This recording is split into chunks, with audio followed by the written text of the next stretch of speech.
Shakira didn't just go back on tour, she rewrote music history. After more than 3 decades in the industry, the Colombian superstar has achieved something no Latin artist had ever done before. Her Las Mujeres Ya No Lloran tour officially became the highest-grossing Latin tour of all time, pulling in an astonishing $421 million and drawing more than 3.3 million fans into stadiums across continents. Think about that for a second. 82 packed stadiums, millions of voices singing every lyric. A record that even legends couldn't break, until now. And according to Billboard, this historic run pushed Shakira past Luis Miguel's previous benchmark tour, which dominated headlines just 2 years earlier. But this wasn't simply about money. For Shakira, it was something much deeper. When she spoke about the achievement, her voice carried disbelief, gratitude, and pride.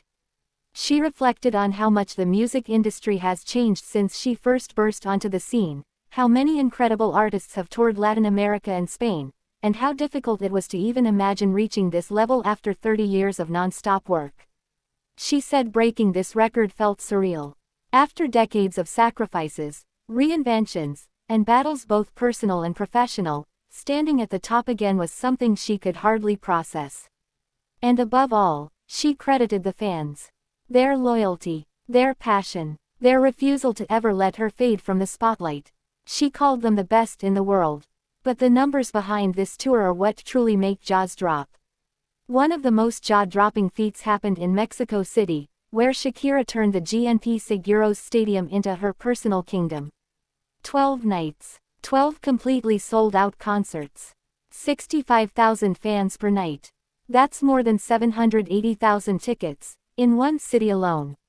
No tour had ever booked that many dates at that iconic venue before.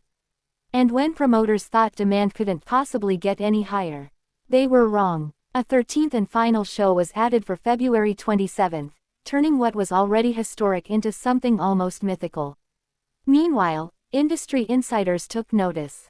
The tour earned a nomination at the Pollstar Awards for Latin Tour of the Year, cementing its status not just as a fan phenomenon, but as a business juggernaut that changed what was thought possible for Spanish-language music on the global stage. And just when it seemed like Shakira might slow down after conquering the touring world, she did the opposite. In theaters around the planet, audiences heard her voice again, this time in Disney's massive animated blockbuster, Zootopia 2. Shakira performed the film's main theme song, Zoo, co-written alongside Ed Sheeran and Blake Slatkin. The movie exploded worldwide, racing past $1.7 billion at the box office and becoming the highest-grossing animated film in Disney history. The song itself followed that same unstoppable momentum.